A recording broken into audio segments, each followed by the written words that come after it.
খিলঞ্জীয়া অসমীয়া আমাক ভোট দিব, গুৰুত্ব কি? 100% আমাক ভোট দিব।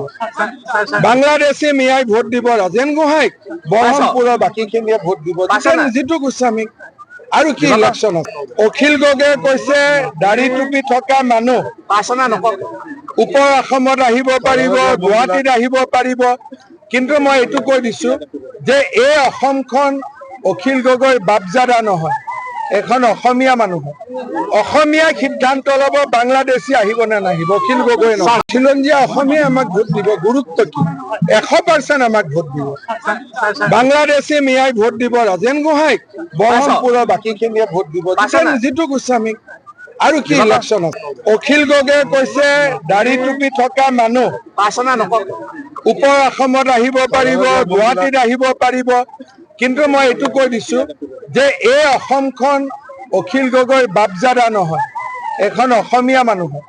অসমীয়াই সিদ্ধান্ত ল'ব বাংলাদেশী আহিব নে নাহিব, অখিল গগৈ নহয়। খিলঞ্জীয়া অসমীয়া আমাক ভোট দিব, গুৰুত্ব কি? 100% আমাক ভোট দিব। বাংলাদেশী মিয়াই ভোট দিব ৰাজেন গোহাঁইক, বহৰমপুৰৰ বাকীখিনিয়ে ভোট দিব জিতু গোস্বামীক। আৰু কি ইলেকশ্যন আছে? অখিল গগৈয়ে কৈছে দাড়ি টুপি থকা মানুহ ওপৰ অসমত আহিব পাৰিব, গুৱাহাটীত আহিব পাৰিব। কিন্তু মই এইটো কৈ দিছো যে এই অসমখন অখিল গগৈৰ বাপজাদা নহয়, এখন অসমীয়া মানুহ। অসমীয়াই সিদ্ধান্ত ল'ব বাংলাদেশী আহিব নে নাহিব, অখিল গগৈ নহয়। খিলঞ্জীয়া অসমীয়া আমাক ভোট দিব, গুৰুত্ব কি?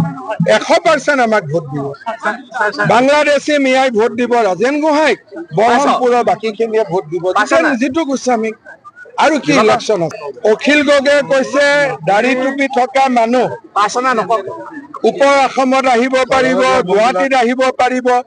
কিন্তু মই এইটো কৈ দিছো যে এই অসমখন অখিল গগৈৰ বাপজাদা নহয়, এখন অসমীয়া মানুহ।